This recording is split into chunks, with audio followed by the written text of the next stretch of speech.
Welcome back to Bowl TV, game number 5 of 8 here on our featured pairs. And Danielle McEwen has started with the front 5, She is joined by Nachimi Itakura from Japan, Jacqueline Evans, and Mandy Eaton from nearby, from Cave Creek, Arizona. And over on 15 and 16, Christine Gill, Ashley Galante, Brooke Carroll, also from Arizona, from Scottsdale specifically, and of course, the local fan favorite, Brianna Cote.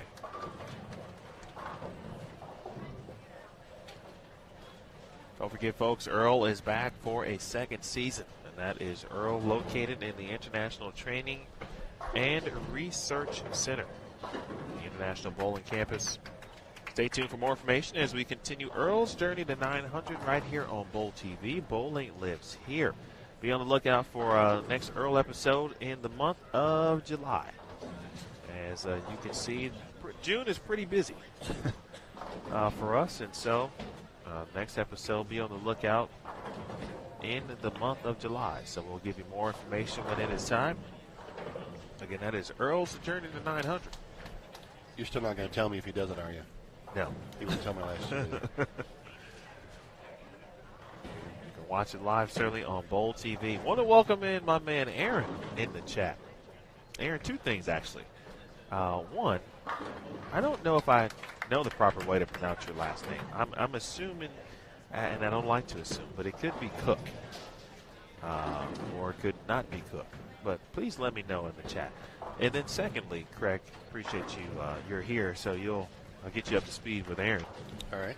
Aaron went to Wichita State, and there was one event, I don't remember when, but it was early in the season that it seemed like every game there was like 2 to 3 former Shockers that were bowling, which is not uncommon, certainly, obviously, on the PWBA tour and on the PBA tour for that matter as well. And so from then on, it's just kind of been our running thing. So whenever Aaron, if there's someone that I don't know, which obviously he's telling me that Mandy went to Wichita State based on what he just said in the chat. So I appreciate that info and the correct pronunciation, certainly, of your name. So it is Cook. I was right. Galante. All right, good break. I think I've had that same phenomenon where, you can't throw a bowling ball in a bowling center without hitting a shocker somewhere. Absolutely. There's a lot of them that are very, very good. There's no shame in that. No. Not saying that it's not. It's just become a thing for Aaron and I. From viewer to host, if you will.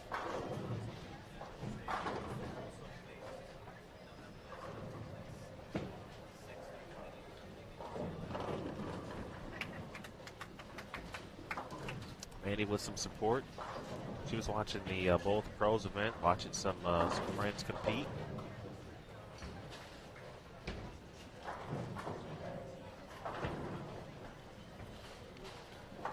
And from the international perspective, we knew we had some players who became members and were looking forward to competing, especially from Japan. I thought they may have bowled the Queens, but Nachimi is bowling this year, and she is right here, and she will bowl. She will bowl through the U.S. Women's Open, as is Team Sweden. So they will bowl obviously this week, next week at Fountain Valley, and then the U.S. Women's Open. I'll have to check on Elisa from Finland. She came over with Nelly Blomqvist.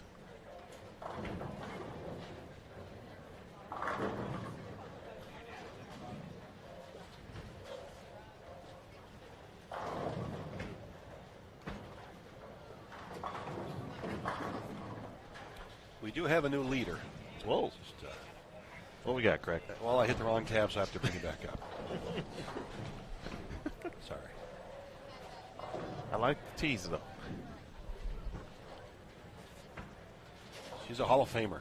Okay. That narrows it down. believe there's only 2 in the field this week.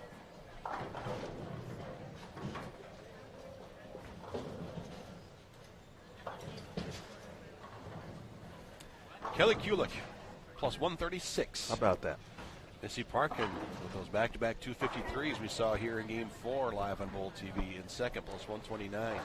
Liz Culkin, 126. Clara Guerrero, plus 113. Lindsey Boomershine still in that top 5, plus 102, tied with Caitlin Simpson. And we're still seeing that 30-second number move around. It's -9. Went from -7 to +2 to 0 to -9 here through 4 games. Sarah Willie right now holds that 32nd and final spot through 4.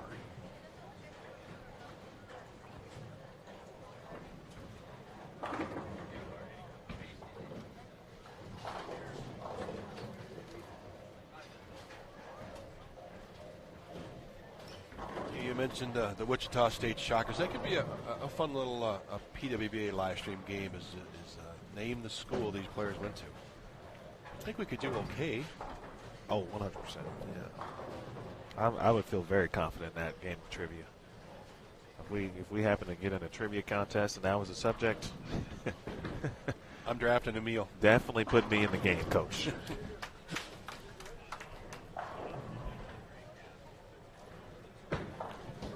Cote in front of you here. You can hear the support.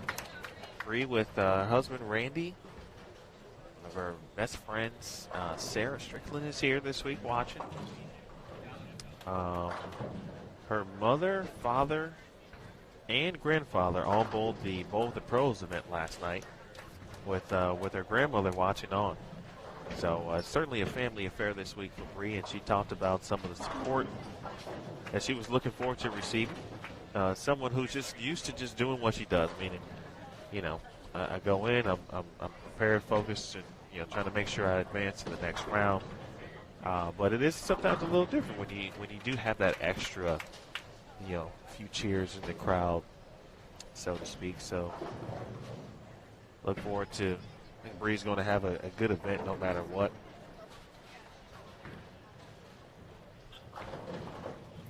And I know it will be extra special, certainly, for Cote if she can, make the show.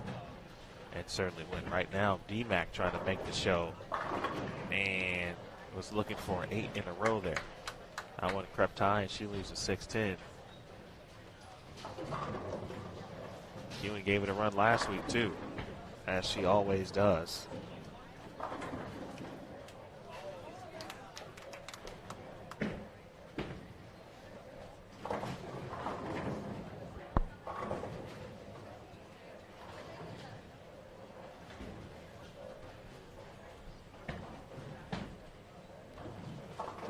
Several strings of strikes now in front of us.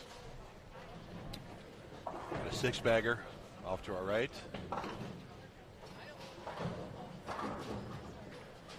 course, Danielle's front 7.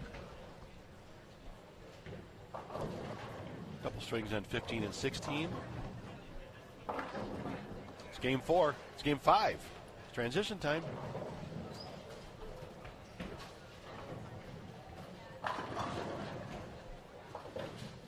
Christine Gill is a player who I think she started out in Cleveland. May have missed one event, but she went to McKendree.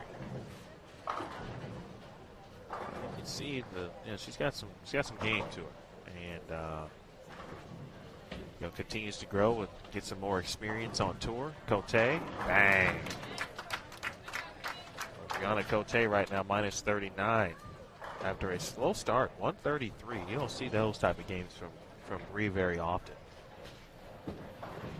But watch out for Christine Gill, ladies and gentlemen. Mandy strikes in the 8th. She can get to 237.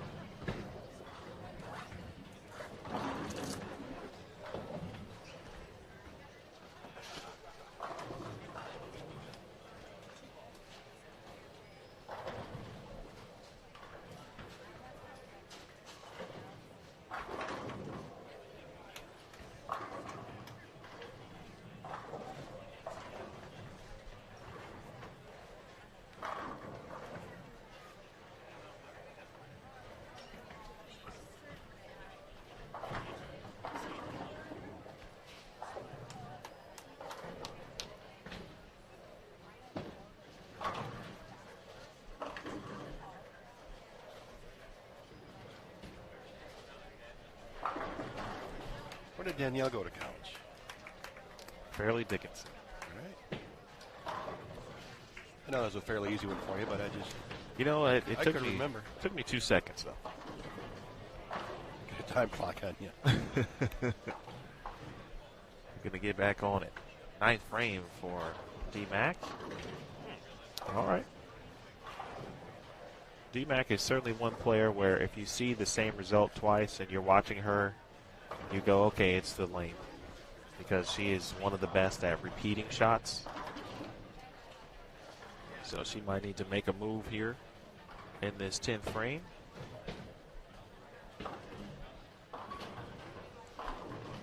All right, I got a question then. Okay. So we've learned when it's the pin's fault. And this one was a lane. when is it the player? I mean, it's more times than not the player. Don't get me wrong. I'm just kidding. Don't get me wrong. Yeah. But I get your point. Yeah. You ever go back-to-back shots and same result? It's time to move. Yeah, this one is a supreme compliment to Danielle on her shot-making ability.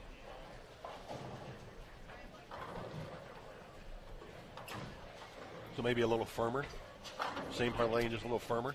Perhaps if she likes to do that, and she does like to make hand adjustments as well before making a ball change.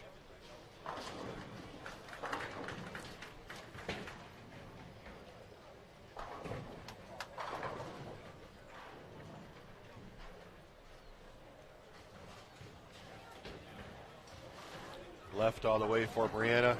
Oh, trips to 410. And you can hear her fan support here in the center at Golden Pin Lanes. And nearby, Kaylin Arthurs, just next door over on 13 and 14.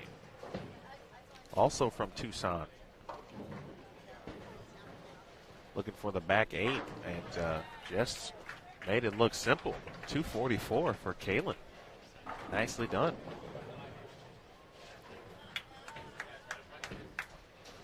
It's got to be nice for those who are, somewhat local, and especially if they are from Tucson, and then even for those who are, 2 hours away, a little nearer to Phoenix, as McEwen able to 444, knowing kind of some of the characteristics of Golden Pin, and despite bowling against some of the best in the world, really the best in the world, there's got to be some level of comfort bowling in a center that they frequent a lot. Absolutely.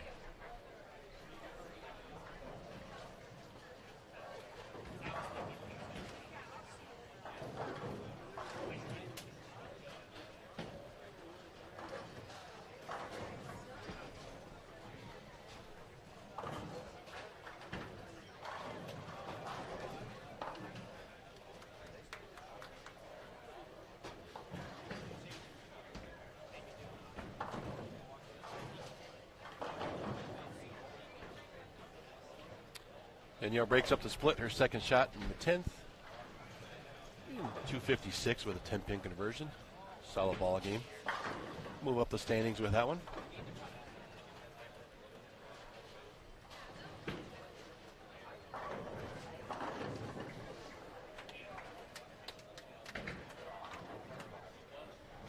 Najimi, she's at plus 29. After that, she missed a 3-6-10 in the 9th, her only open. Now Cote in the 9th frame. Bang. Brianna Cote has shot 879 in this building. I'd imagine that they often look a lot like that. That's a pretty good number. At the time, this was 2014. If I recall, that tied the record for the highest 3-game series for a woman. In the country? In the country. It's a USBC record at the time. But of course, since been broken twice, and a couple other players have added 879 to the record books as well. I believe it was Katie Verbal who held the record. Katie Garcia now. Then it was 889. Erica Carter, and then it was 890, of course, which is the current record held by reigning U.S. Women's Open champion Liz Colkin.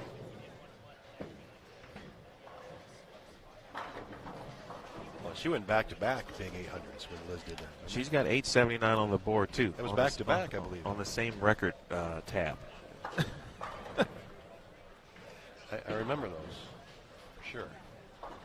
And she went live, Facebook Live. Yeah. I think on the second. No, both. I watched them both. But there was, you're right, the 890 was Facebook Live, but someone else did. The 879, she did it. That means, you got to be feeling pretty confident. You're going to go ahead and throw it on the FB. Coach A wowing the crowd here at Golden Pin Lanes. You saw she made a little move there after tripping out the split the last shot. Gave that a little more room, came back light, but it carried. The light mixer. So, suffice to say, a big game here for Brianna Cote. This is going to get her the plus no matter what. And she's going to make a move up the standings here. Jackie Evans has thrown some really good shots this game as well. Again, you see a ball with a little bit of surface on it, just kind of slowing down just enough. How about another for Bree? Could it be 10 in a row? It can.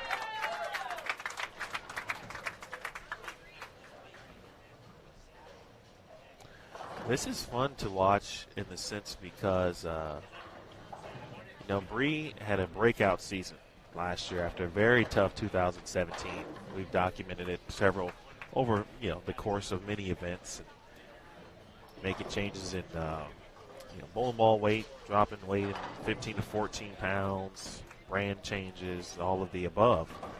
And now we get a chance to see, we've seen the fruits of all of the hard work, and now we see it in a different place when she's got the local fan support. Talk about being comfortable. I would say that they're pretty comfortable watching Brianna Cote for 290. Nicely done for Cote, 289. And more importantly, that gets her to plus 50. Indeed it does. And that's a number that she can now kind of go forth and run with.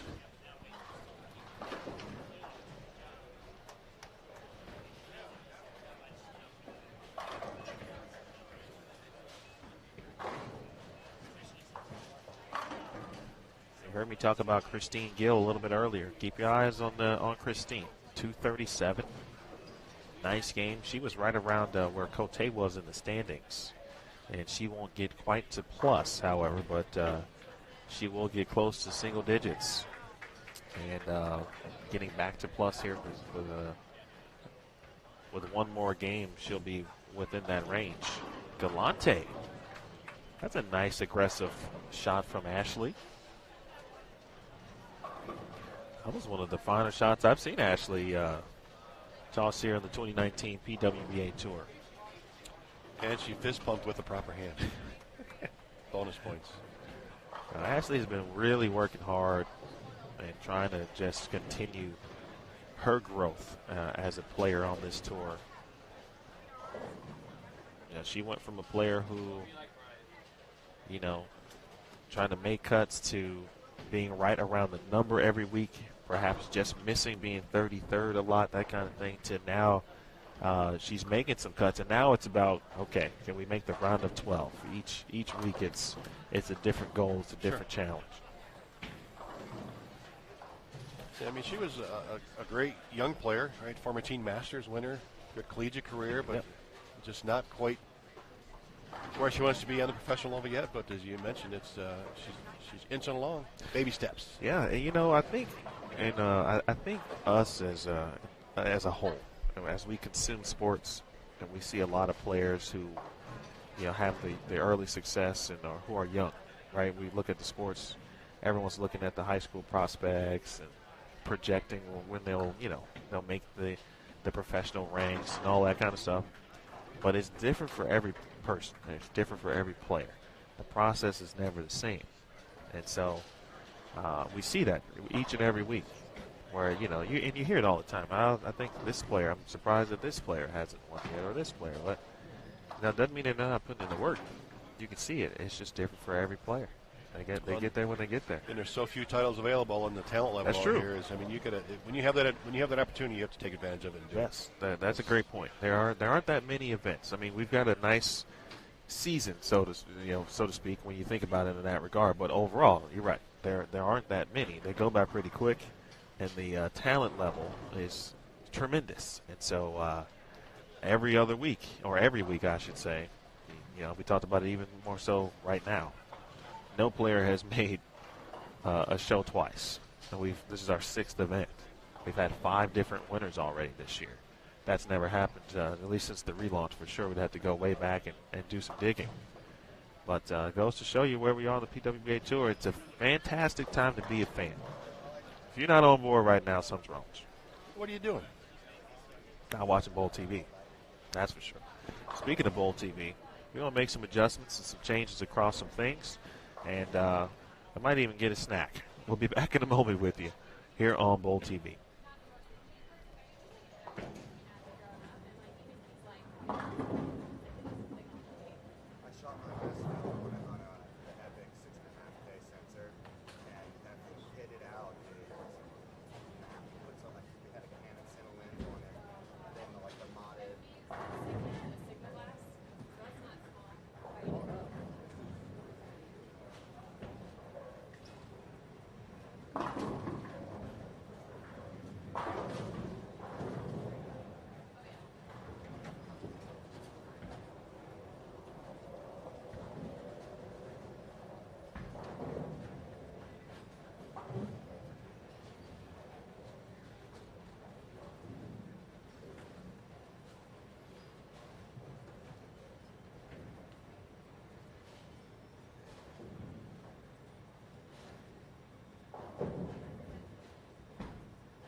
Welcome back to Game 5 action here. PWBA Tucson Open live from Golden Pin Lanes here on Bowl TV. Craig Elliott and Emil Williams Jr. with a call this week here in Tucson.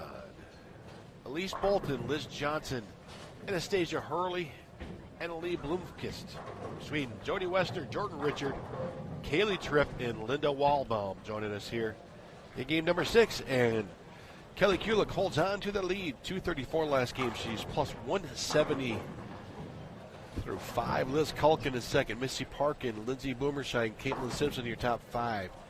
Danielle McEwen's 256 jumps her up to the 6th position. Shannon O'Keefe, Josie Barnes, Jordan Richard, and Sandra Anderson round out your top 10. Okay, Brianna Cote jumped all the way to 17th with that big 289 game. From outside the cut right into the middle of the mix. And the bottom number now is -2. Kayla Bandy in 32nd position.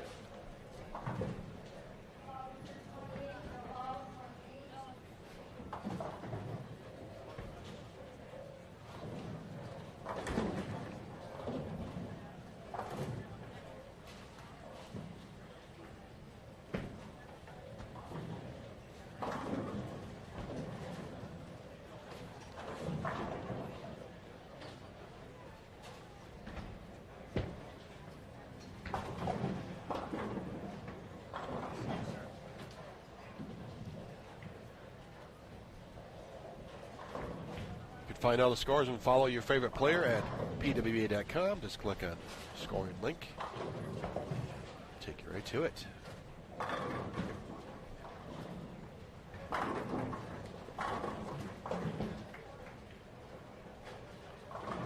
Of course, as always here on Bowl TV, multiple pairs being featured.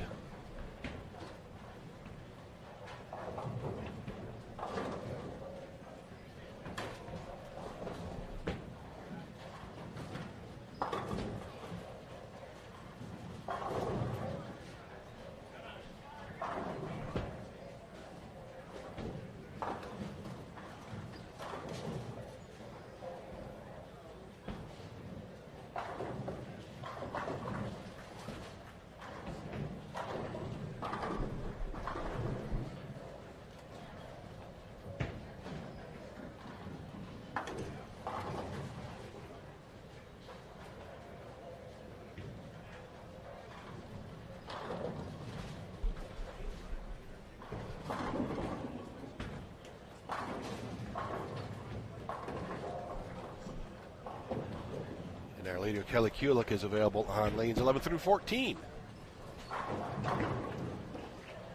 If you'd like to watch.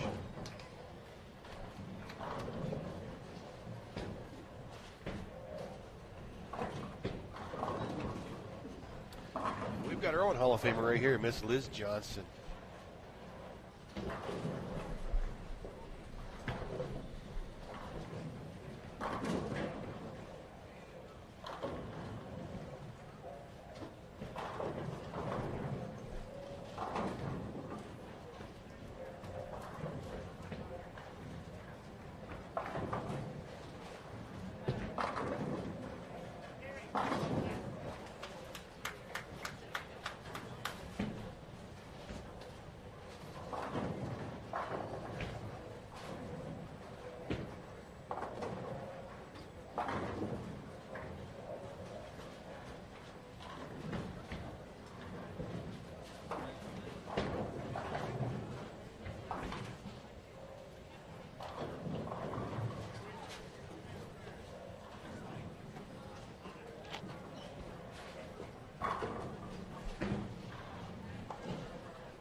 far as Liz in the standings, we mentioned earlier you think this would be a condition that would really just fall right in her A game.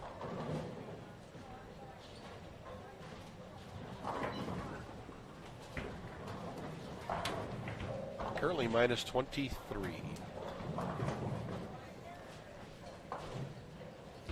I got a feeling that's going to change.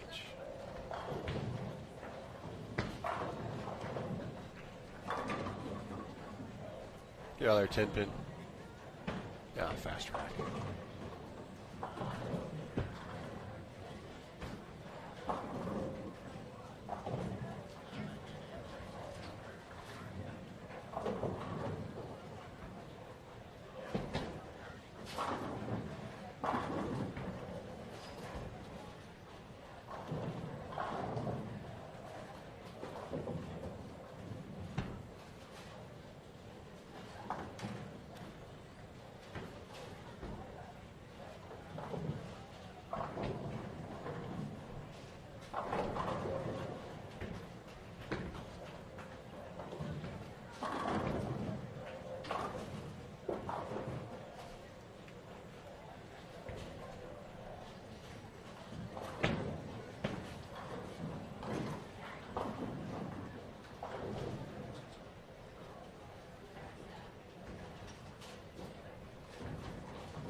Really nice tab on the PWBA page. You can go look up some biographies of the players. Checking out Jody Westner here. Joined the tour in '93 out of Ohio. New Glass Bowl in Toledo. 5 professional titles. And a whole lot of other accolades in Jody's pretty impressive career. You can kind of check it out for yourself. Multiple Hall of Fames. Multiple state, city, and national records to her credit.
Christine Gill had the front 9 and left a 7-pin in her 10th frame. Off to our right.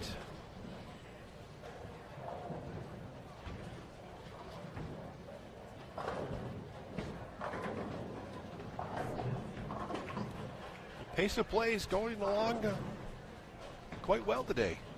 We're in game 6. Second 8 games of qualifying starts at 5 p.m. local time. It could be 8 o'clock Eastern. Prime time back on the East Coast, right here on Bowl TV. Linda Walbaum. 4-pin not ready to fall yet.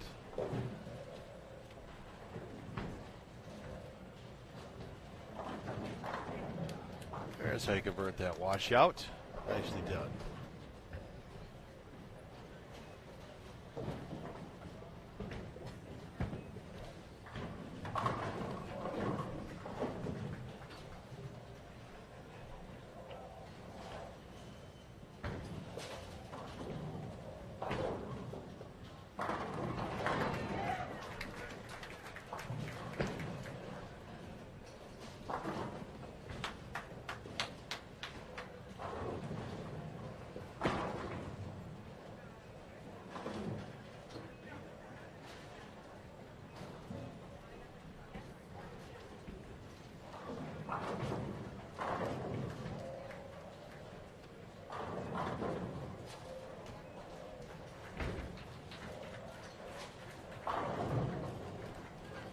Maybe Aaron McCarthy on the front 8, down on 7 and 8 as well. Out of camera range, unfortunately.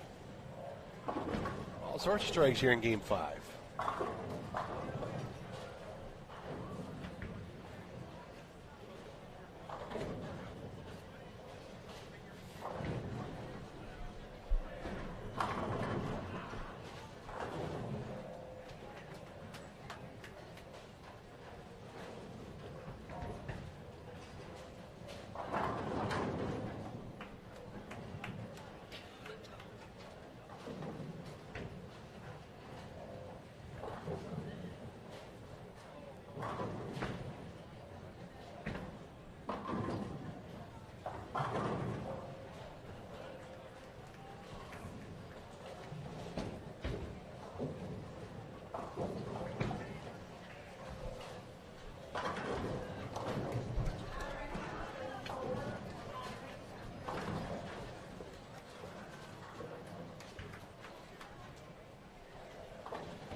Emil Williams Jr. joining us again after perusing the bowling center. What are you seeing out there?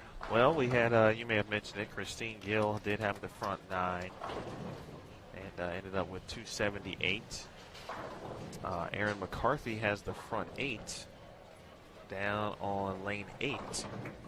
No pun intended. And I saw another string, but it was a front 5 that could still turn into a 260 plus game. So the other scores are still continuing to be relatively high. And you guys listened to me, and we talked about, I said, hey, keep your eye on Christine Gill. And she comes here, shoots 237, then goes 2 pairs to our right and shoots 278. So there's still some pins to gain.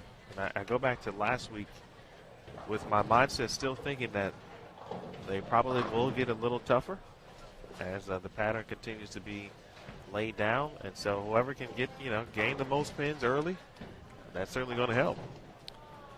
Well, it looks now that you need to get your pins in the middle of the block because we're seeing games 4, 5, and 6, a bunch of strikes. It could continue, but history says maybe not. A lot of people in the chat, there are a lot of Kelly Kulick fans each and every week. And she did have the lead. Did you go over any standings? We did, yes. Okay. She's still hanging on to that lead after game 5. Kelly is on 13 and 14. Of course, you can watch that channel, lanes 11 through 14. Excellent shot there for Wessner. But Kelly, again, as you said, plus 170. Looking at Liz Culkin. Liz now working her way. How about that? Into the top 5 there. Missy Parkin third, Lindsey Boomershine, and Caitlin Simpson we were surprised that she was just graduated in 2015. It seems like, in one fashion, it seemed like she was a bit older, and her collegiate career was a little earlier. And the other facet, it seems like she maybe just finished up last year. It's kind of weird to think, but she's certainly a talented player, and she's showing that here. Well, I think why we may have got confused, I think she helped coach a little bit, so we still saw her at those events. You are so correct. She wasn't bowling. So. You are correct. Jay Rich. For Michigan. I'd have to imagine you've probably seen Jordan a few times in your day, right? Couple. Okay. Southern Michigan, though, right down quite a bit south. Okay. Small town. Tipton.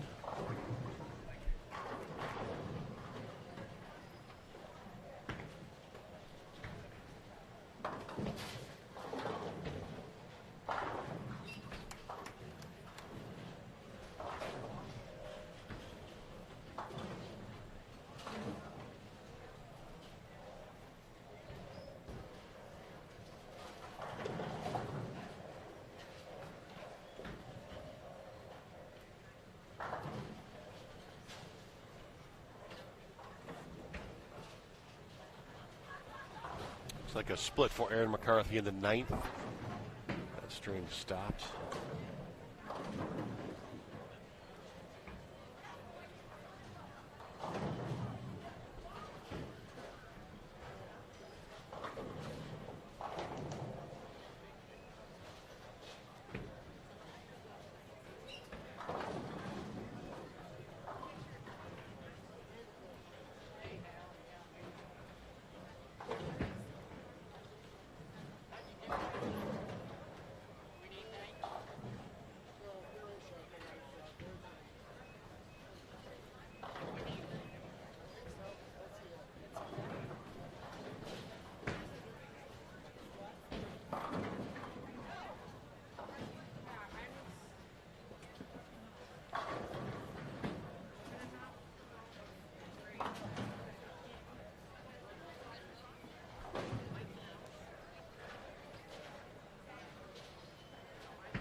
For those interested, the Senior Masters competition again is underway.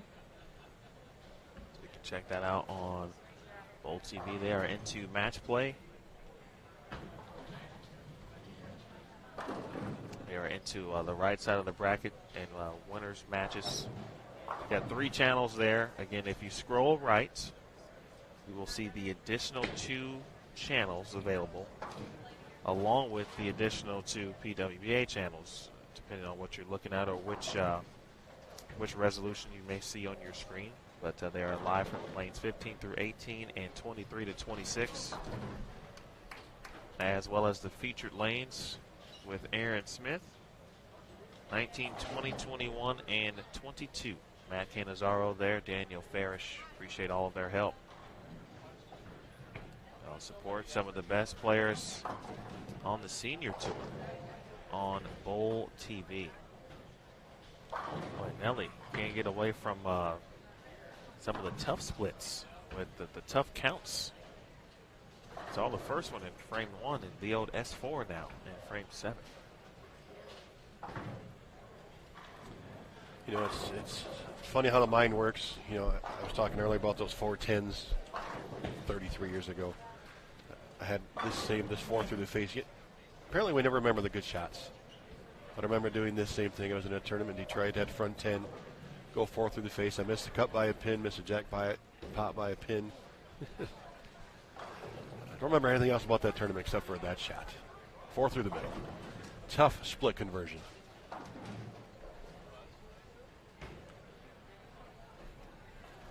Those always make it tough, certainly. Here is Richard.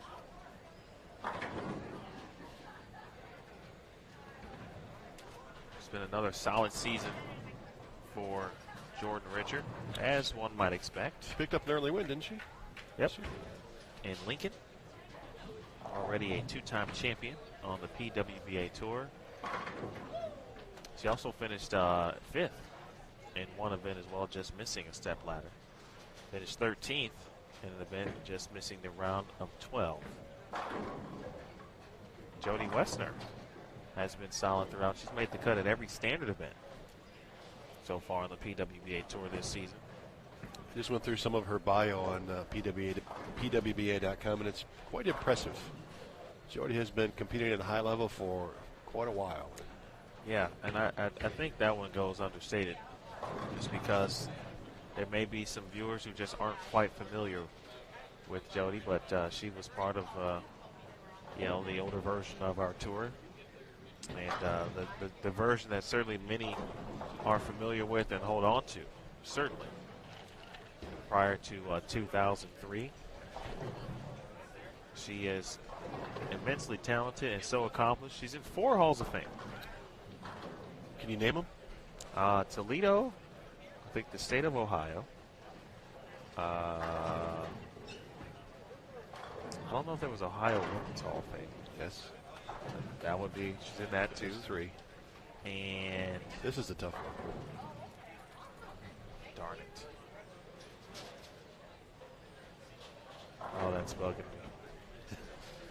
Is it Ohio? The Youth Hall of Fame. Oh, yeah. Well, that just goes to show you right there. No brainer. In the Ohio Youth. I mean, come on.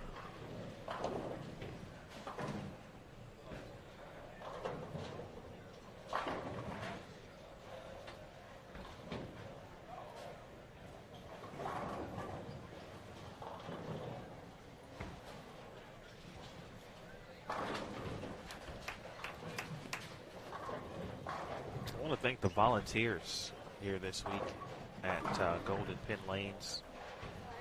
Just having a brief conversation with a couple of volunteers. And you can tell this is what they're used to doing. They said they're having so much fun. They are familiar. This is what they do. Come out and volunteer for the respective professional events or any tournaments that may be taking place. And so just by talking to them for about 5 minutes or so, you start to feel it a little bit. It is that's certainly something that they are going to miss. But want to thank them. Looks like as you guys probably were aware, there was a little bit of a delay before we got to game number 6, or at least our players made their way down here to get to game number 6.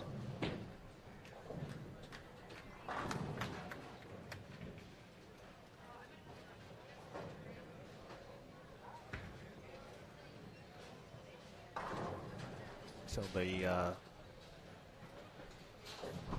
really from the high end of the house, just about, and parts of the middle of the building, are now into game 7. And our pairs here, the immediate pairs to our left, finishing up game 6. Summer Jasmine putting together a nice game over on the lane 14.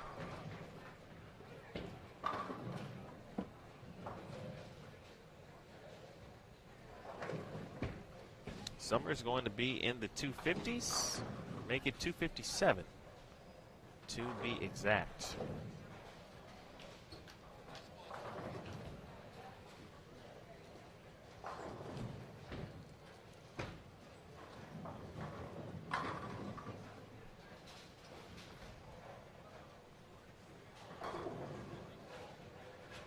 Nice shot there from the Hall of Famer Liz Johnson. Interesting note about Liz and Golden Pin Lanes. Liz won, I forgot how many years she said, but more than 20 years ago, she got on a plane to fly to Tucson from Cheektowaga to bowl in the Coca-Cola National Tournament. And she won the girls, I believe it was the, forgot which division. Pretty sure it was probably the scratch division. And she won that event at age 18. Well, I guess we could just do the math, having said that. Pretty sure she said it was 23 years ago. She was talking to her mom this morning on the way over to the bowling center, and her mom mentioned that. And I said, how about that? So if Liz Johnson wins this title this week, she has some previous history here at the tournament, or excuse me, here in the building.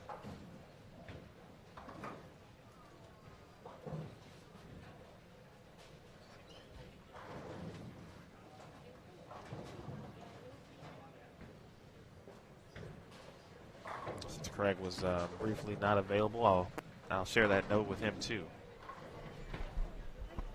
Just talked about Liz Johnson striking, which is not uncommon. But I talked about, she told me this morning, she won the Coca-Cola National event as a youth bowler at age 18 in this building.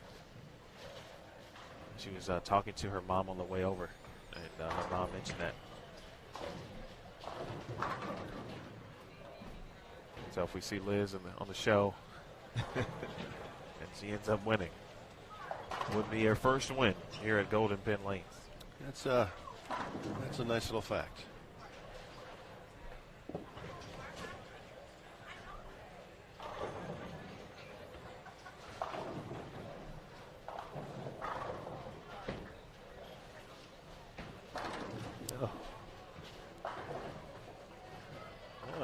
That's going to prevent even 2-0.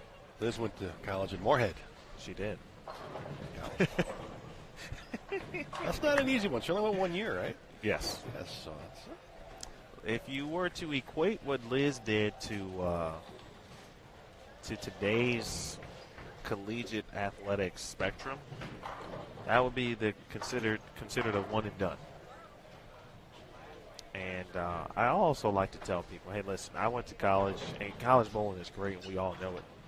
But if you go and, for some reason, hey, you feel like, what you were doing isn't right for you at that moment, that's okay, too. It's not a bad thing. You can still get your education, and there are several manners of way, the technology, online classes, and all of the above.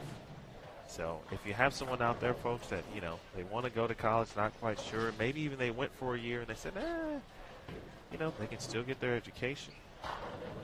Plenty of ways to do it. Someone like Liz Johnson, she said she felt she was ready to go out on tour, though. And I think that was a good decision on her part. it's been a pretty good career. Yeah. Is there anything that she has not won? Is the question. It's probably easier to start with that list than everything that she has won. 215 for Jordan Richard. LJ will finish it out with the 2-8-10 on the fill, unfortunately. 1-8-9 for the USBC Hall of Famer and certainly future PWBA Hall of Famer. Speaking of titles, the next one Liz wins will be the quarter century, number 25. So we'll keep our eyes on that this season, of course, as well. That'll do it for Game 6. I'm going to go check on my order. Got a nice turkey BLT on the way. Is that turkey we talked about? I had to do it. I had to do it. So I'm going to go check that out. And because my wife already sent me a text. Game 7 coming up next right here live on Bowl TV from Tucson.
And back with Game 7, we have a new leader. We're just talking about the young lady, Caitlin Simpson, 278 the last game, plus 192, 30 pins ahead of Kelly Kulik.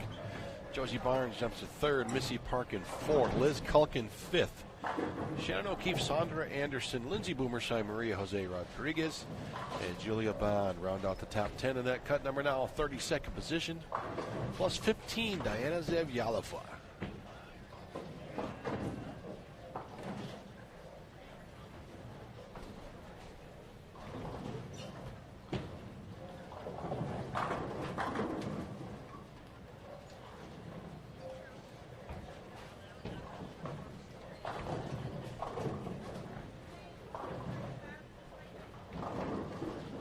Summer Jasmine and Jelmar Beasley, Sandra Anderson, and Kelly Kulik on the right side of your screen. Shannon Plahowski, Brandy Calderon, Lauren Pate. And Tanya Romimper off to our left.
Players playing different parts of the lane now as we're into Game 7.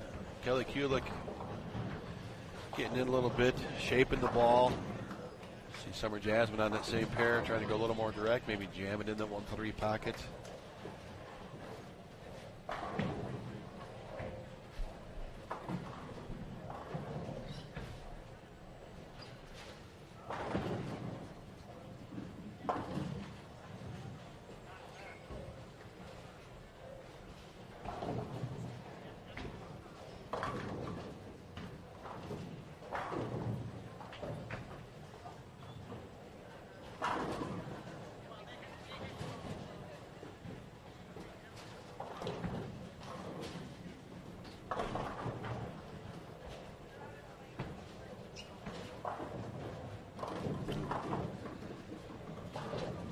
Hall of Fame carry right there.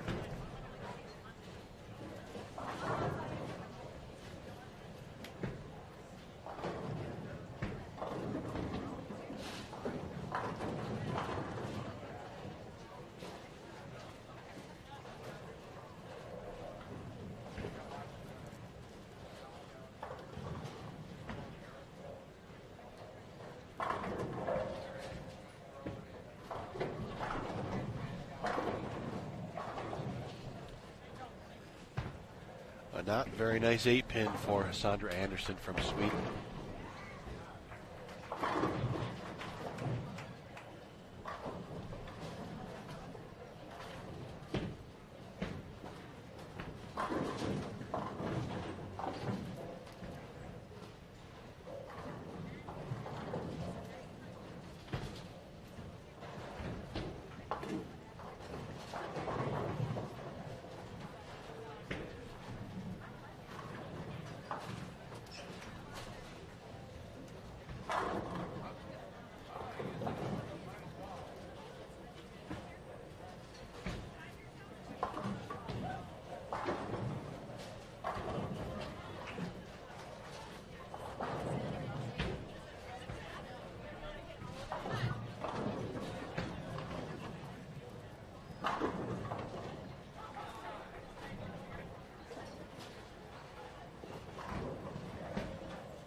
You're watching lanes 11 through 14. Verity Crawley on the front four.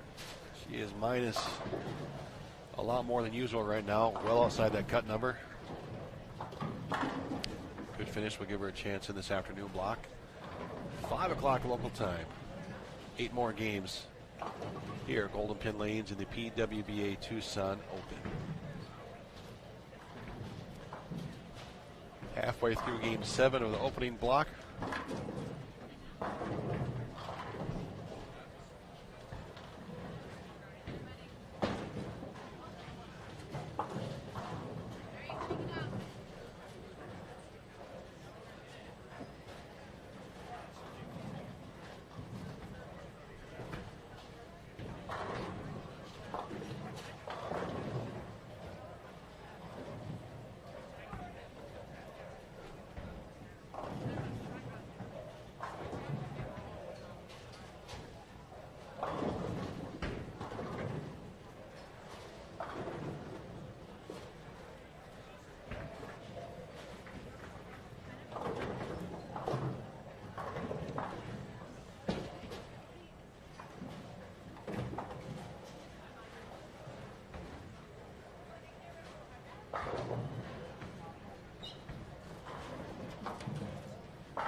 I think I found my favorite jersey so far today.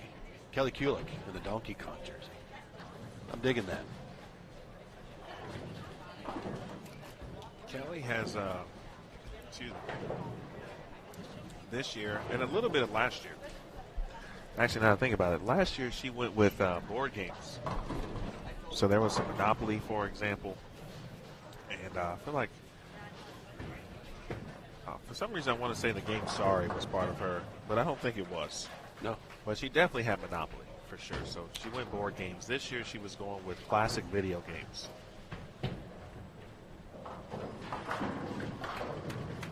She's got a Pac-Man type jersey, too.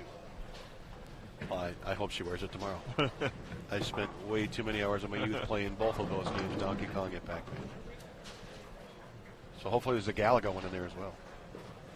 Oh, that's a good question. Trifecta.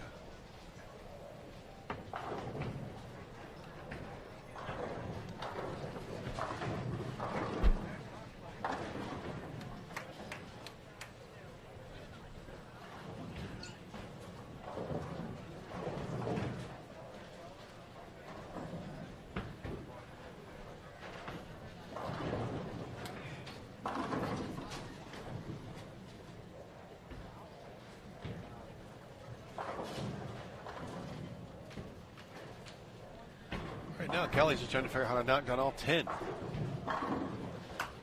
Maybe she grabbed that Donkey Kong hammer, could help a little bit. Just the one strike so far through 6 frames.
Craig, I got a question for you.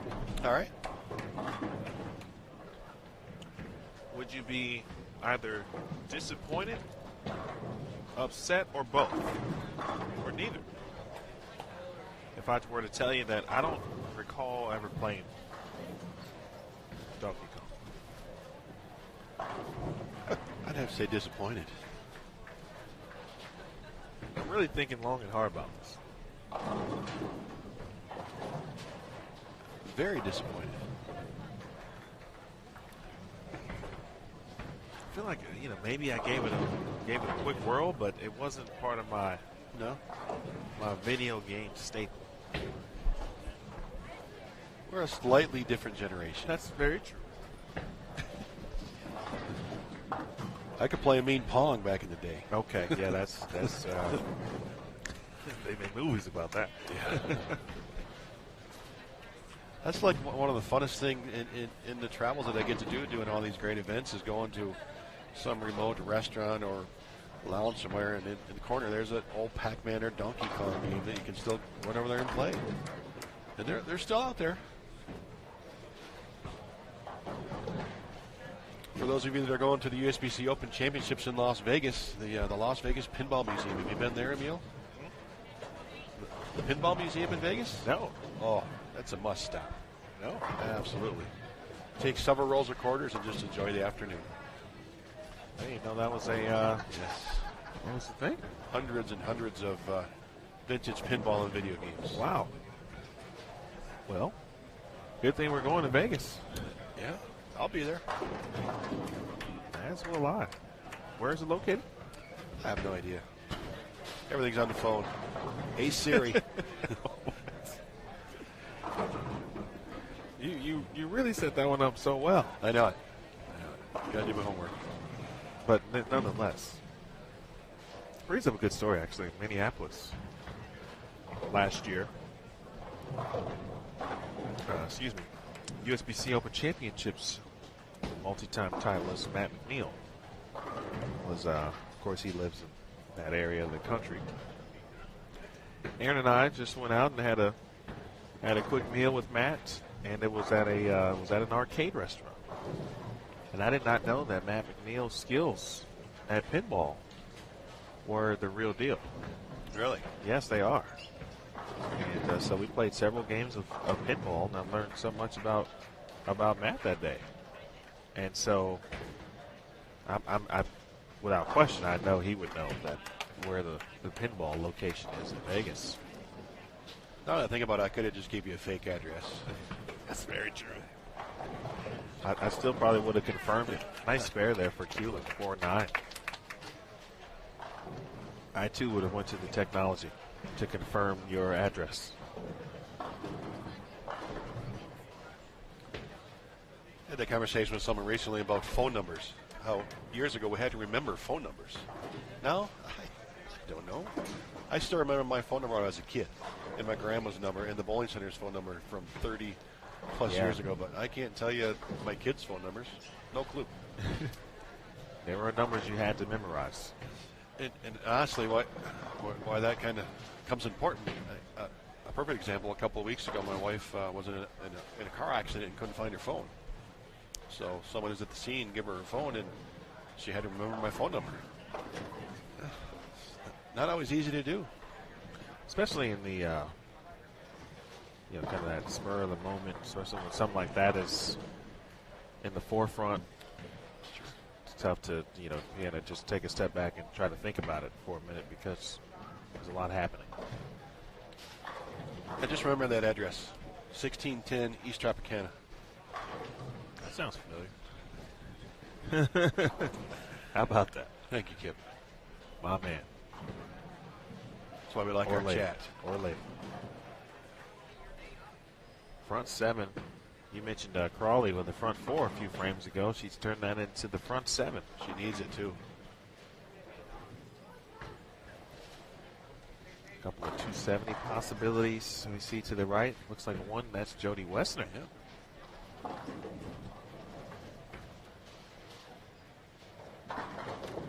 Nice spare there for Tanya. Of course, made the clean show just a couple of weeks back. She was looking at for a moment like a 2-4-7 that almost rolled into a more difficult break or difficult spare. Kelly trying to get to the finish line here on 17 and 18. She's so close. Just can't figure out how to get 10. Unfortunately, that's what you got to do.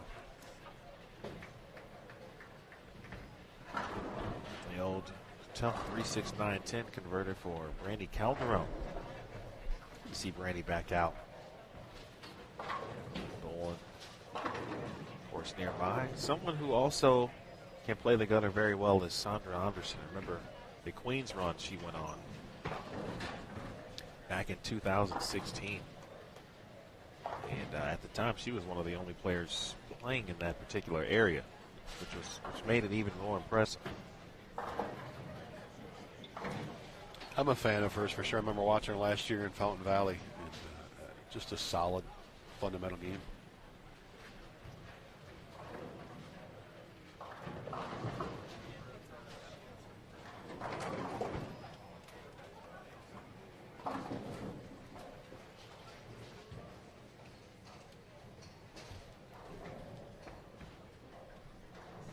Looks like we're on the game 8 and some of the lanes on the high end.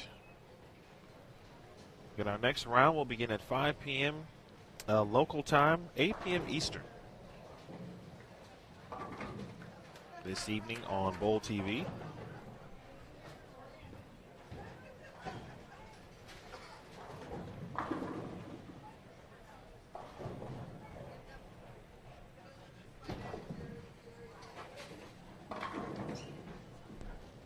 And an excellent solid break, even though Summer did not like it.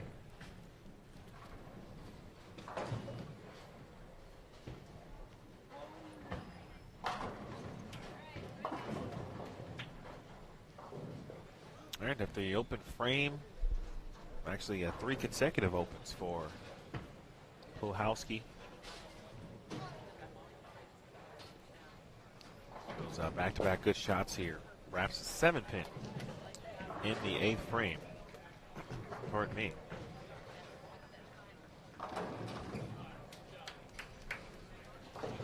right, Lauren Pate.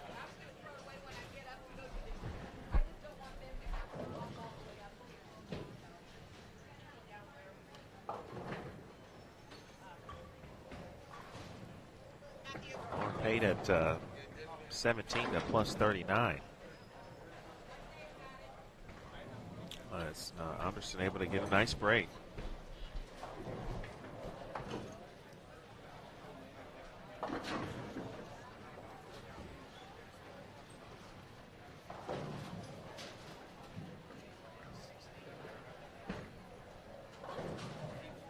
Randy Calderon right now just at -3. Oh, 18 pins back from the number. I told the gentleman you see, that's young Isaiah. Talked to him a little bit yesterday. I told him, I've seen you before. Started naming tournaments that maybe, I might have seen him at like some type of youth event. He's like, no, I've been there. I've seen you, man. I don't know where, though. Never did figure it out? No. Either that or he looks exactly like someone that I know or have seen before, which is very possible. Maybe you saw him here last year on the site visit. Maybe that's it. That actually would make sense. It would. That would make sense. Because there were several people that I do recall and remember seeing when we came for our site visit in October.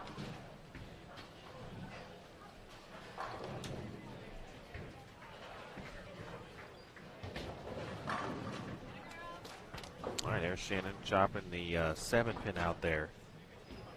A tough 4, 5, 6 frame stretch there for Buchowski. She can only get to 198.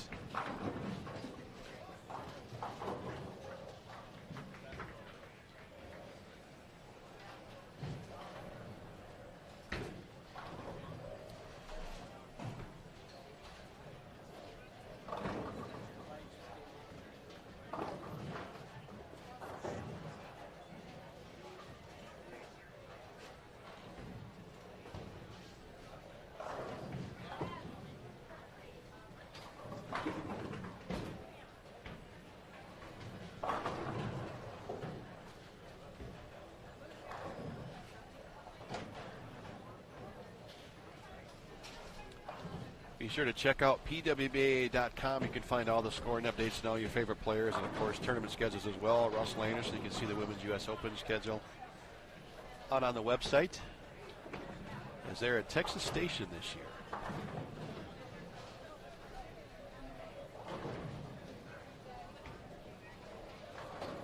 That'll be our home.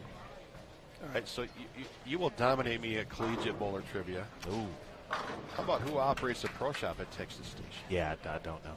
Eric Forkel. Oh, how about that? Yeah. How about that? Be sure to stop in. Might have some cool memorabilia, perhaps, in that pro shop. Oh, one more good break. So take it. Now, see, back in my celebration problem I had earlier with using the wrong hand, on that one right there, for a 5-bagger in the 10th, you got to slap that off. You got to own that one. Yeah.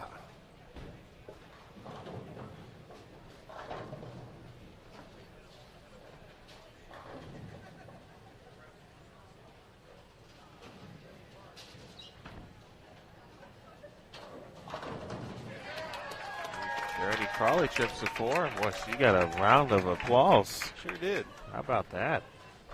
She's got the front 8. Over in the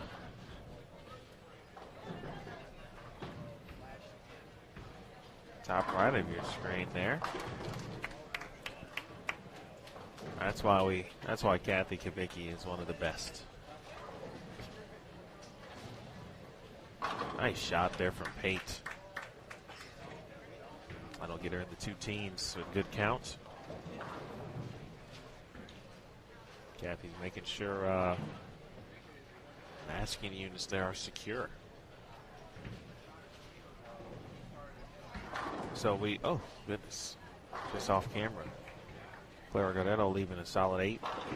Excellent shot there from Anderson. That's one of those situations, I think, where, you throw it good and you're crumbling things and you're breaking splits down, and obviously there's a move that needs to be made, and you're probably in the process of making it and still not quite there at that time. Excellent shot for Anderson. She'll be in the 250s as well.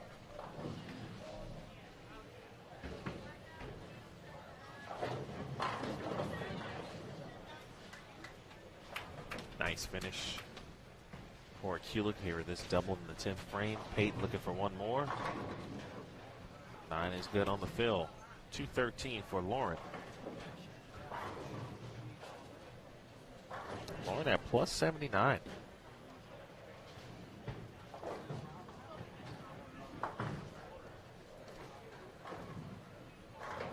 Looking to make her first round of 32 of her young professional career. In a standard event, she did make a match play at the Queens, finished 52nd. And 36th last week in Sonoma County, just missed some bonus bowling and receiving a check. Did she make a Queens show a couple years ago? Was she not a member at the time? Not Lauren Payton. No? Now I'm curious who you might be thinking of, though. It was not Isaiah either. Verity Crawley here for the front 9.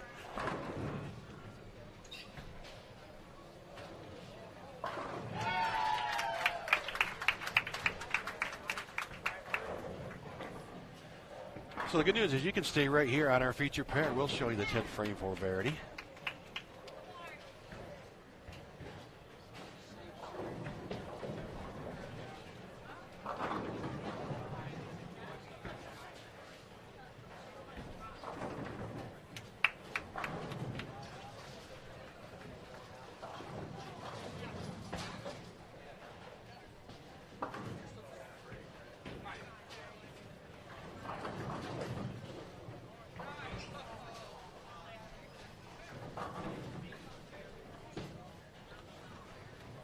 It's going to be a frustrating game for Kelly Kulik. She doubles in the 10th, finally gets a couple strikes, changes balls in the fill, and strikes with that.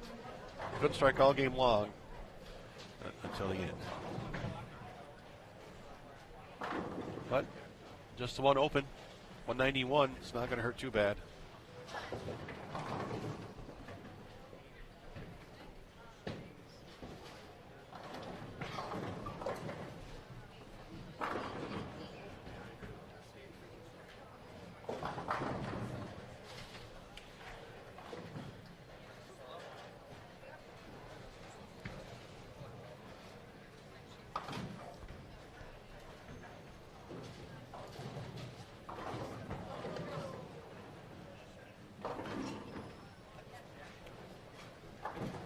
I admire our Tucson fans here.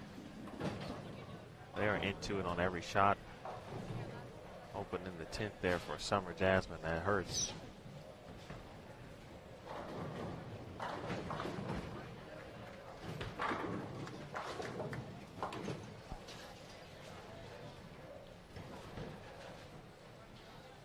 $185 for Pluhowski.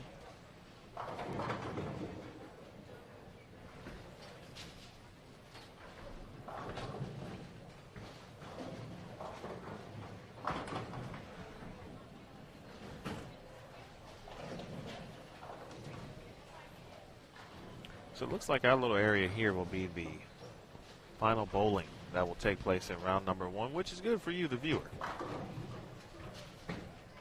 So you will undoubtedly be able to close it out with us at the end of round number 1.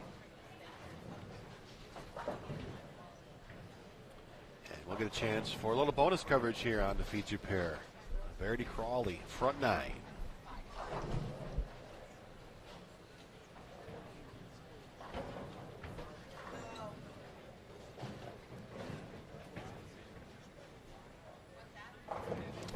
Nice to have the old second TriCaster next door.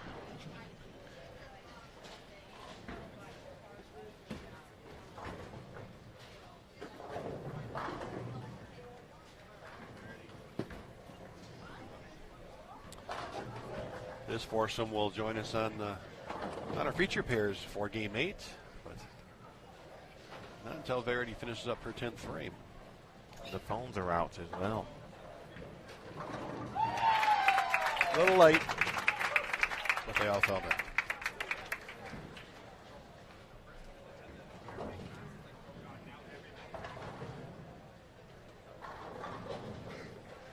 Crawley was dynamite.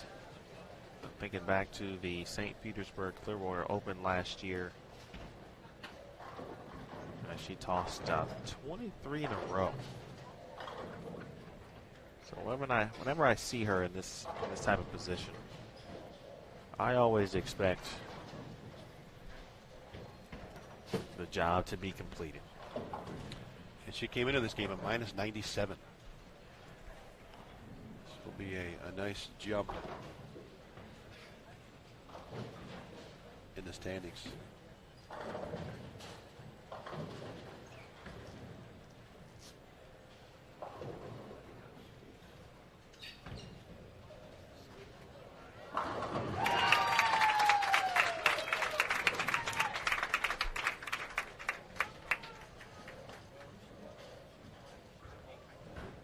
Good old number 11. There's Lindsey Boomershine, by the way.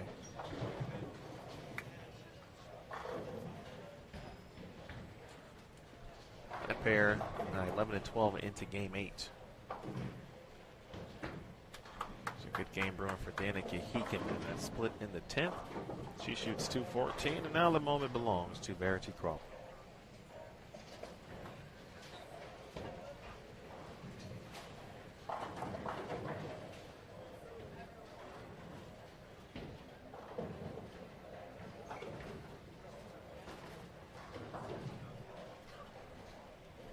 Big deep breath.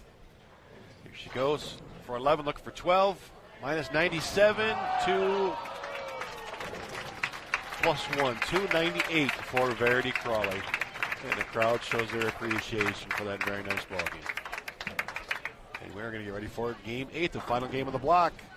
Wave the white flag. Final game coming right now.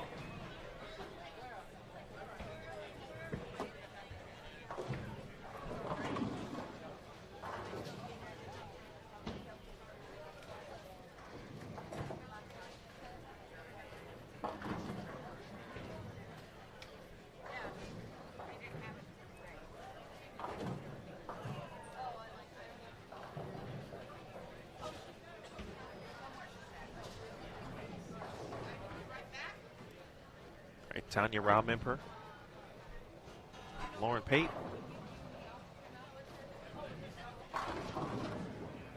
Shannon Pluhowski, Brandy Calderon. Again, as they move over to 17 and 18.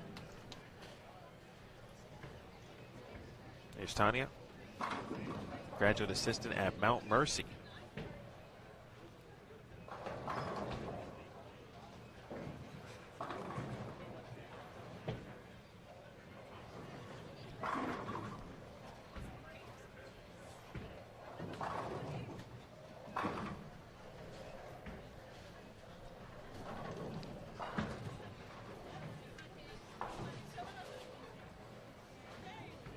Valerie Bercier, and of course Verity Crawley, Clara Guerrero, and Danica Heekin.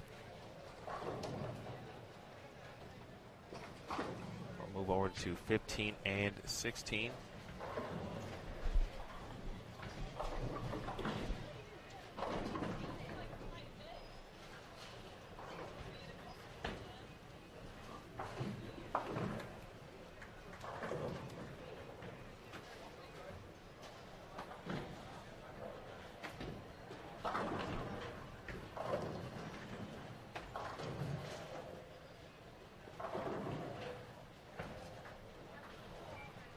Folks, we certainly hope you've been tuning into Bowl TV and taking a look at that inside analysis on the latest happenings in the bowling world. Of course, during the PWBA Tour, we incorporate our on-the-road segments with you on Bowl TV Central. So listen into Bowl TV and take a look at Bowl TV Central. Our episode this week will be up pretty soon. it will feature Brianna Cote. And have a very good convo with her about Golden Pin Lanes and certainly what it has meant to her. So look forward to that on Bowl TV Central. That is on the Backstage channel. Again, bowltv.com/backstage.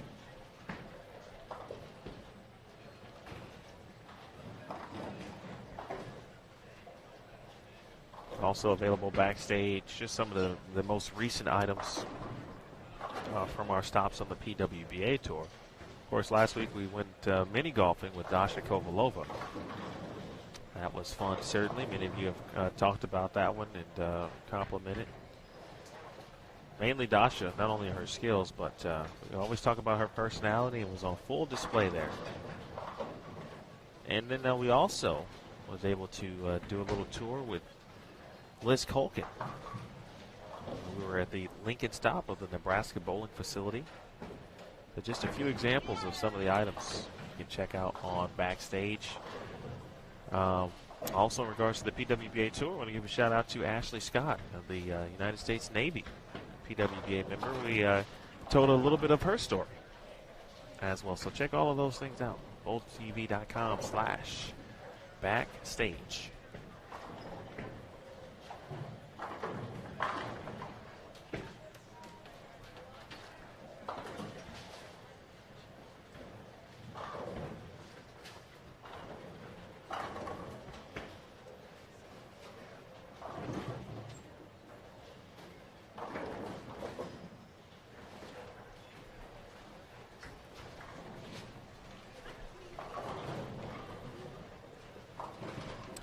Eighth and final game underway. We've seen some good scores here towards the end of the block. Emil, is it kind of unfolding the way you thought, or maybe a little higher? For me, I think it's a little bit higher. I'm not sure I really took into account, the amount of players who would have success certainly on the, playing the gutter, because, I saw a few players again out there when I got a chance to look at practice yesterday, when I finally was able to kind of really pay attention to what was happening during the session yesterday. But I mean, these players are so great, and you give them any sense of comfort, and they're going to take advantage of it. But, however, I am anticipating, and that's where I feel like I'd either be really way off base, and I always consult the reps, of course, to kind of get some ideas and, pick their brain a little bit, as well as some of the players, to see if they anticipate their scoring pace holding up. I'm very curious to see what they and the players might think, because sometimes we on tour we get into a situation where in block number 2 the players may start further left, and that tends to happen often. So with the way the pattern is developed, it's pretty clear. Nice spare from Brandy Calderon. It's been pretty clear that you should play right. Will they still elect to play left? I don't think they would do that tonight. You definitely want this scoring pace. Sure. I don't see a need unless, again, you never know. You won't know until the 15 minutes of practice is underway. But I would anticipate the scoring pace being slightly lower, but I do think some strikes will still be had tonight.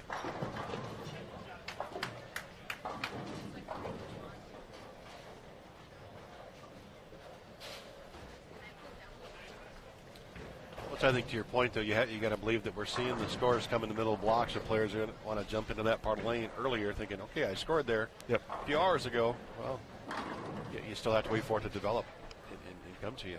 That was one key that some of the players that we did speak with during the practice session yesterday. Talking about just staying right and liking what they saw out there. And managing from whether it be hand position, bowling ball selection, etc., until something able to break down. And if they need to make that move left, there'll be something to find, to kind of toss your bowling ball to.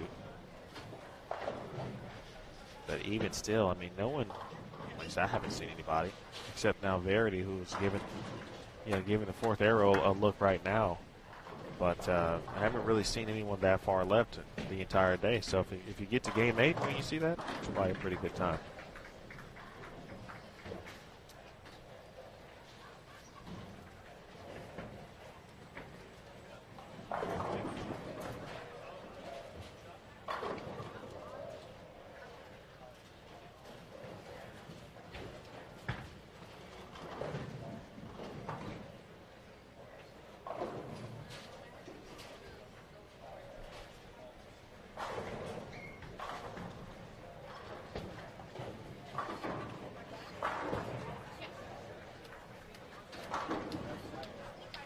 Danica Heekin, Washington, up by the Seattle area.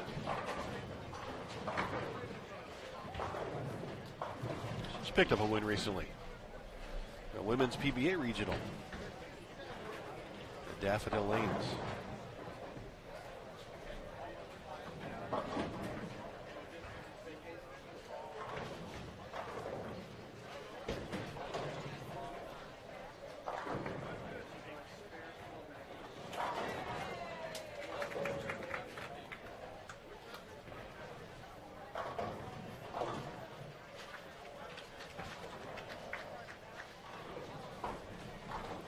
All right, Emil, you got to help me again. I know I've messed up a few names today. Valerie, how do you pronounce her last name? Bercier. Bercier.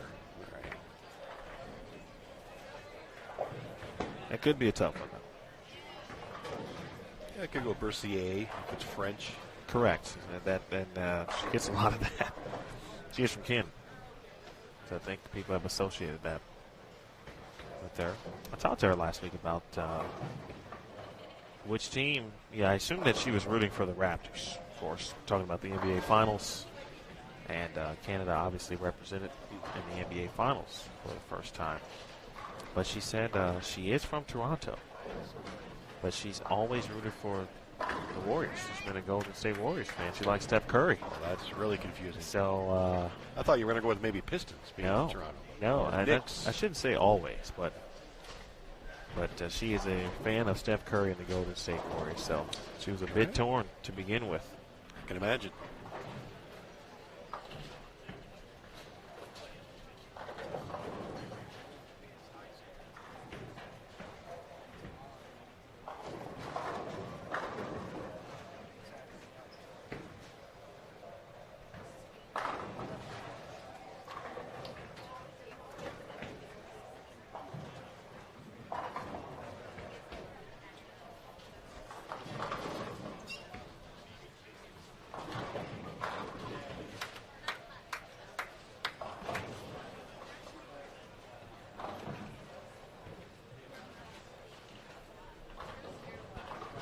Double there for Crawley.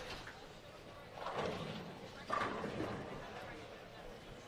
great shot. And a double for Brandy Calderon.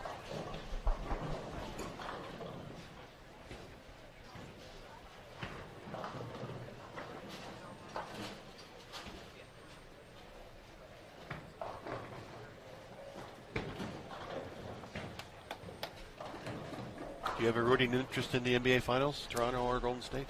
You know, I don't personally, no. But I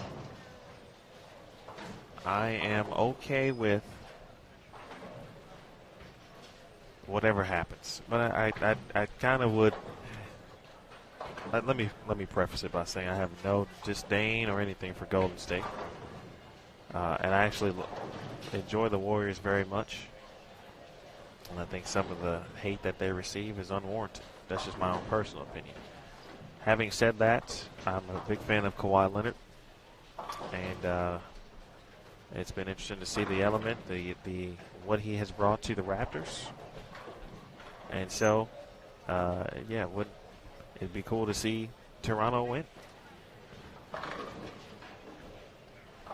Yeah, I didn't have a choice before it started either, but I find myself rooting for Toronto when I'm watching the game, so I don't know why. It just happens. Maybe the underdog. But isn't that normal, though? You know, the Golden State hate. When you're the best, people always find reasons to not like you. Right? Happens in every sport.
Did we mention the standings at this game? We have not. Not. Please do. Caitlin Simpson still on top, plus 214, 222 her last game. Sandra Anderson's 255 jumps her to plus 178. Julia Bond at 269 to go to plus 177. Josie Barnes and Kelly Kulik round out your top 5. Missy Parkin, Brianna Cote, Liz Culkin, Shannon O'Keefe, and Erin McCarthy round out the top 10. And 32nd position now as plus 27, Jackie Evans. That made quite a jump there in game number 7.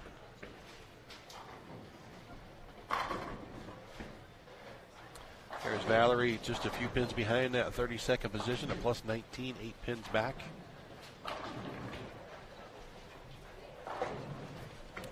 And Emil, I always watch kind of game 8 to see who finishes strong, which, you know, going into the break, you have positive thoughts coming back this afternoon.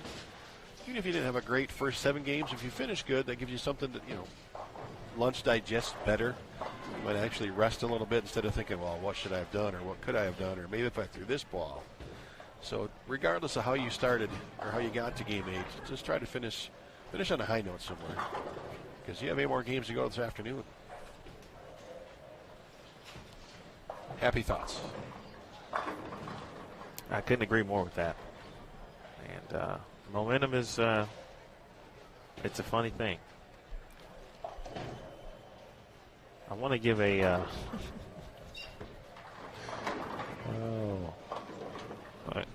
I look forward to you one day meeting my wife, Craig. Yeah. She just sent me a text. And I'm scared. And, well, I think we had I don't even know if we completed the wager on the NBA Finals, since we were just talking about it. No. I said I had no rooting interest per se, and I actually don't. But I do think it would be cool, as I said, that Toronto wins. First thing she says is, "Oh, now you want to pick my team," which she did say that, you know, Toronto would win. So I'm going to give her credit, not saying that that's not true.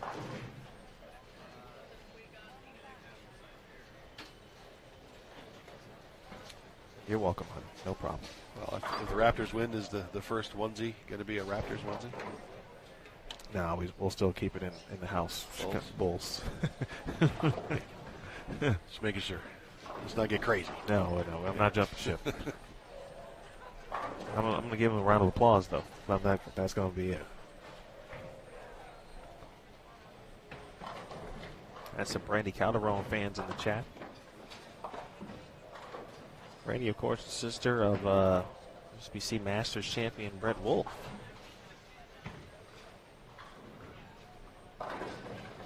Has bowled fewer events in the last couple of years. It's good to see her back out here on the PWBA tour.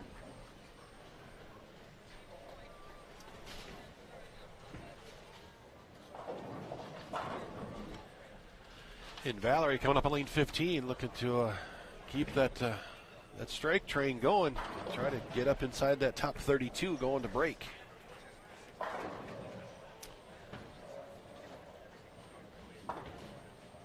Same group of bowlers, Marcia. It's 74 players in this event, and they all get a break and come back for the next block.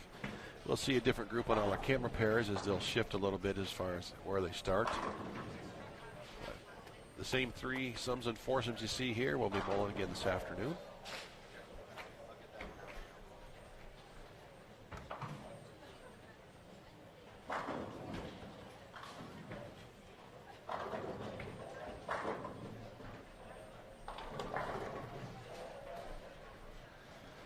Of course, during our break in the action, you can click on the Senior Masters tab. There's still bracket action happening up in Las Vegas.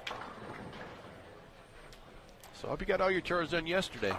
It's no time today. It's time to watch some bowling all day long.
we appreciate everyone tuning in.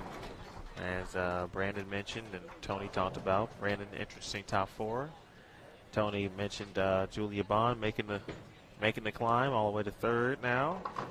Good question in the chat from Marshall. Do the same bowlers roll in round number 2? Yes, ma'am. The same bowlers, the same group. And I'm talking about the entire field. Will be back tonight. So no squads, so to speak, if you will. Just one round, the full field of bowlers. Our final game, of course, ending right now. They'll be back this evening, 5 p.m. local time, 8 p.m. Eastern on Bowl TV. For round number 2, another 8 games. And then we'll cut the field to the top 32 players. They will return tomorrow morning for 8 additional games. The round of 32. Then after that, after those 8 games, we'll cut the field to 12 bowlers. Top 12 will advance to bowl 6 more. And then once that is complete, we'll know our top 4 will advance to the Bowl TV Step Ladder Finals.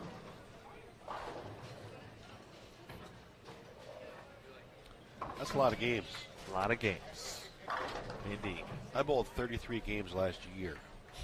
These players are going to bowl 30 in 2 days or more, potentially. Yep. Wow. Yeah, as you certainly well know, but that's why, you talk about the fitness perspective of what these players do and how they keep themselves in shape, keep their bodies in tip-top shape. Spending many hours and whatnot on, getting their cardio in to increase the stamina because, they really are kind of short sprints each weekend. And each week obviously different, so not even throwing in the emotional part of that, just the physical portion alone.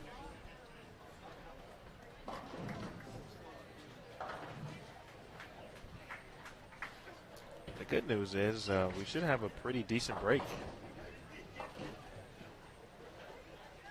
So players should have at least a couple of hours to decompress, get some a good lunch. Some will maybe change uniforms, change the jersey, especially if it didn't go well. I have seen jersey changes mid-round before. That's a fact. Yep. It's not the pin's fault, it's the jersey's fault. I've seen it more than once. I've almost had to do it a couple of times. Doing mistakes early in a block and, got to change out the shirt, the tie. A couple frames to go here in the opening block here at Golden Pin Lanes. We'll get more into the history of this bowling center in this evening's block. As we mentioned a few times today, some of the history here, lanes 15 and 16 to the left of your screen. The number of professional bowling championships, PBA, PWBA, PBA 50 that have been contested on that pair of lanes and in this building. It's quite impressive. The game to end things here for Pluhowski potentially could be in the 260s.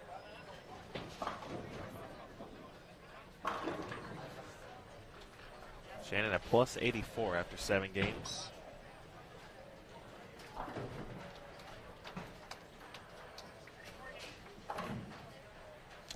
Claire has been struggling the last 4 games after having the lead after game 2 or 3.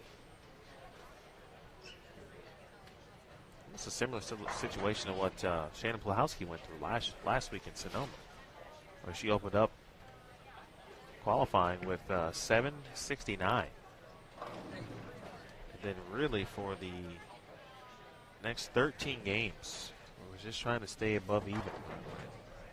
Ended up certainly making the round of 32 and made a nice run.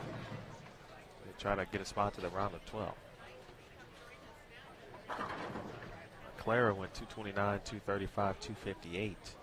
Since then, she's gone 191, 171, 163, 191.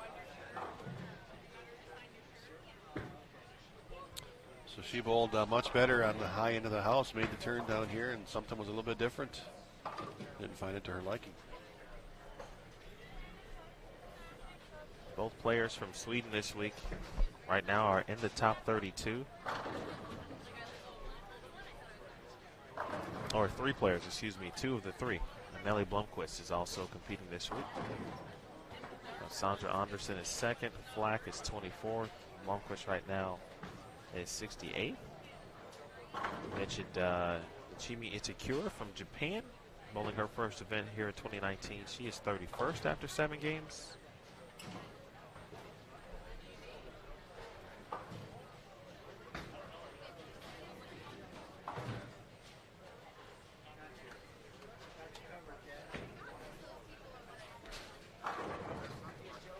So how was that turkey BLT? It was fantastic. I just have to do it.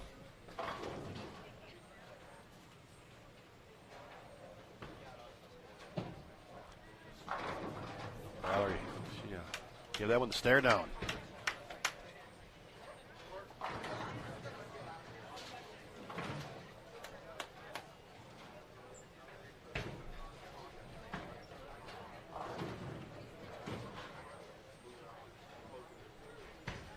Just about all of our competition on the high end of the building is complete. Actually, everyone to our left. So we've got, let's see, 1, 2, 3, 4, 5 pairs of lanes. 10 lanes. Still ongoing. And they're all on Bowl TV for your viewing pleasure.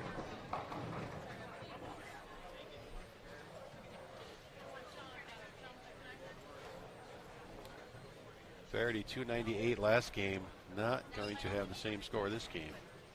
So be happy with 200. She can grind it out here. 222 max.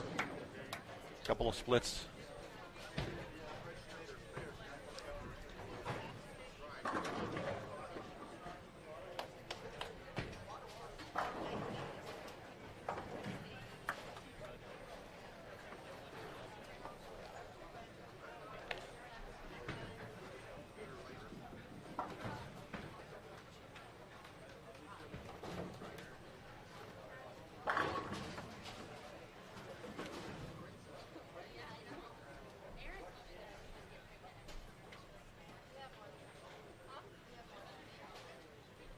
Interesting point. We were just talking about the amount of games the players do bowl, which obviously goes without saying that every week, certainly, they got a job to do, and it can be tough. Good combo in the chat about that, though, and I think both Don and Tony are correct in their sense. And Don mentioned the relaunched version of this tour was essentially founded on the premise that, they understand that because there were so many years that had gone by, players, had to do what they had to do to make a living. And so many of these players have full-time jobs. And so they're able to, for those who are able to make it work, because we have varying occupations certainly on tour. Some, Valerie Bercier is a dietitian, health coach. She does a lot of her work when she's on tour. We got a lot of teachers. Aaron McCarthy's a nurse, of course. So, they make it work with their full-time job, and they come out essentially on the weekends and be the best they can be on the lanes, and then go back to what they do and be the best at that.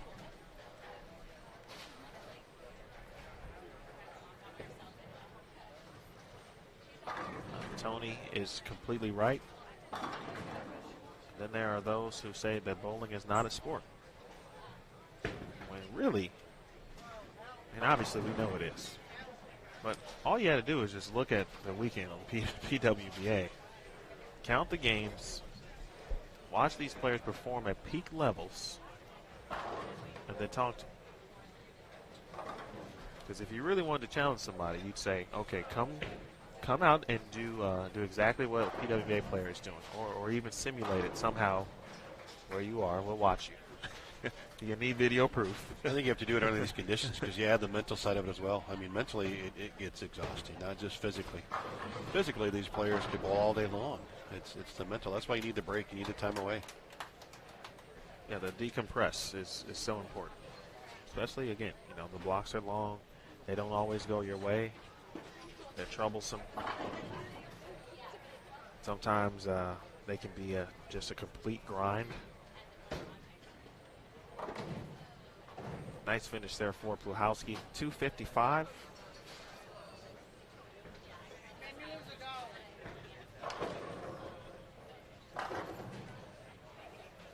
One of the smoothest games on tour. Valerie Mercier, 257.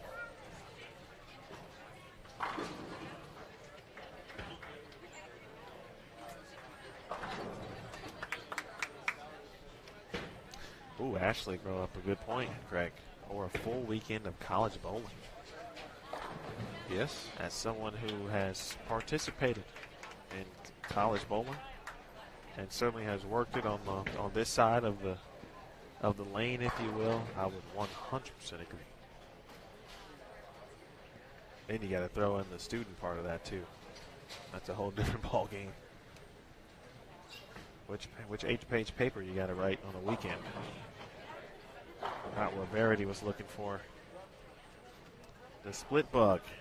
The difference here in this ball game for Verity Crawley. 1st, 5th, and 10th. All 6-count splits. It's a rough finish. She made a nice charge with that 298 game and going to give some pins back here. Final couple shots in our opening block here at Golden Pin Lanes of PWBA Tucson Open. 8 more games coming your way. 5 o'clock local time. 8 o'clock prime time on the East Coast. Prime. Get that 10 pin out of there. And with that, I think it's a wrap, Emil. I believe so. We've got one more official shot. I'm curious now. I'm going to just check the standings and see where Summer Jasmine is. Summer at -100. She can get to 234. You talked about sometimes that the finishes or the starts can be a little tough, but you end on a good note, and you never know what might happen, what you can take away, what you can take into a block. And that's what Summer Jasmine will be hoping for as she shoots 233. And that will certainly do it for round 1 coverage of the 2019 PWBA Tucson Open. How about that? An applause. See, that's appreciative fans right there. How about that? All right. Thank you very much. So that'll do it, yes. Be sure to check out pwba.com/live or the tournament schedule page for your updated results. They should be updated in about 10 minutes or so. We'll be back with you, as Craig mentioned, 8 p.m. Eastern Time, prime time.